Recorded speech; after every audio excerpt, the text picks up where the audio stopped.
Still here. I mean, going back even to the part where they genetically modified us potentially as slaves, it was very interesting the way that the Atrahasis epic describes the creation of mankind. Even when you go to the 7 tablets of creation in the Enuma Elish, one of the Anunnaki goddesses, basically, after many failed attempts of creating a perfect human that can replicate on its own, they actually had people here they were making in these cloning chambers, but they couldn't replicate on their own. They couldn't reproduce.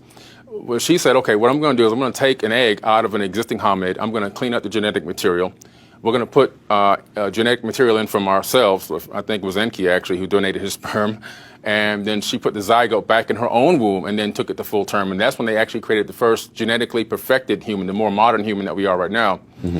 In that, they also did something with the DNA because it's what they call junk DNA. Mm-hmm. That's where they disconnected the higher levels of consciousness and intellect to keep us at a specific level, but we still had long lifespans at that time. But the main goal that they did this, the reason why they started that whole project in the first place was because they were tired of doing all the labor on this planet, all the mining, all the farming and everything else. And so that's the first part of the question. And the second part of the question you had asked was? Whether or not the Anunnaki could still be living here amongst us, basically as our rulers, as the elite bloodlines, for example. Now that's a very good question. Now, according to the Emerald Tablets, which were written by Thoth the Atlantean, who's actually the son of Enki, okay? So he's actually obviously younger than Enki. He has been around for hundreds of thousands of years. In the Emerald Tablets, he describes going into this chamber underneath the Great Pyramid called the Halls of Amenti. And in this chamber underneath the Great Pyramid, he actually says he's descended 100 times 10, which is 100,000 years. So every so many years, he goes down to this chamber for 100 years at a time. So over the course of so many eons, he's gone down there for 100,000 combined years. So the Sumerian text is only 6,000 years old as far as we know. So based on that, we'd have to think that these gods, these people, these beings could potentially still be alive, and they could be anywhere. They could be on Earth. There's some of their offspring, because we do know that Enki married or had mated with humans. Mm-hmm. Thoth also took on a human wife as well. And this bloodline could be still here today propagating. And I really believe that's the bloodline that started the Pharaonic bloodline, which then migrated after the last Pyramid War into Arabia and then into Europe. So the bloodline actually evolved over time, but they kept it along a specific route. When it got to Europe, it was the Plantagenet bloodline that is still ruling the planet until this day. And that Plantagenet bloodline is John Lackland's line. John Lackland is the King of England that signed the Magna Carta.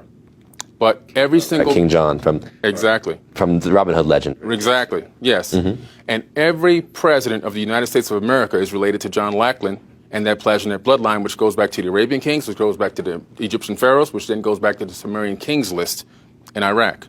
Think about that for a minute. The only one president that's not related to that bloodline is Van Buren.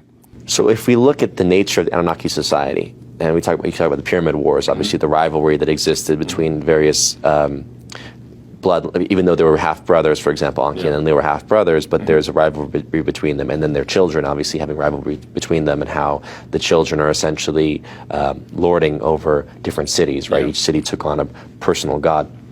What can we understand about the nature of what's happening on Earth to say that it doesn't seem like it's just one faction that's in total control? It does seem more of, yes, there are secret societies and elites, but it doesn't seem that they're always only, getting what they want. There does seem to be a bit of a conflict and a bit of a power struggle between the various, elite Illuminati, if you want to call it. Right. How would you say that we can learn about what's happening on Earth and the power struggle on Earth based on Anunnaki society? Oh yeah, it goes all the way back. If you look in the biblical times, you have Cain and Abel. And then you can go forth from there. You have Palestine and Israel. I mean, as you go up in time, you just see these scenarios where you have this conflict going on. In the book of Deuteronomy in the Bible, when you really analyze it and break it down, you begin to realize that these wars that are going on in Deuteronomy are actually individual gods or relatives in different cities sending human beings out, kind of like we do now, to war against other cities that they've never been to destroy and pillage and bring back the riches and so forth and so on, so that this particular entity or this god can take over that land, and now he's got expanded his kingdom. And this has been so embedded into the human culture, this style or this technique of conquer, divide, and acquire. And then you still have these bloodlines which are still here, even down the line. They're down the line, but they're still here, and they still have the same mentality, the same concept. The concept is to use humans as cattle, send them out, conquer, divide, and acquire. And they're just battling each other back and forth. There are multiple secret societies warring against each other. One of the most famous ones really right now currently is you have the Rothschilds and Rockefellers, and then you have George Soros. He has his own little society, and then you have the Rockefellers. They go head to head. I mean, Soros has done so many undermining things to them, and they've done so many undermining things to him. They've both crashed economies just on their own word and decisions that they've made in banking and so forth. But they're in a little battle as well. And even George Soros is in a battle with the United States, an undermining battle where he does things to undermine the United States dollar and things like that. So those in secret wars or behind the scenes wars are still going on to this.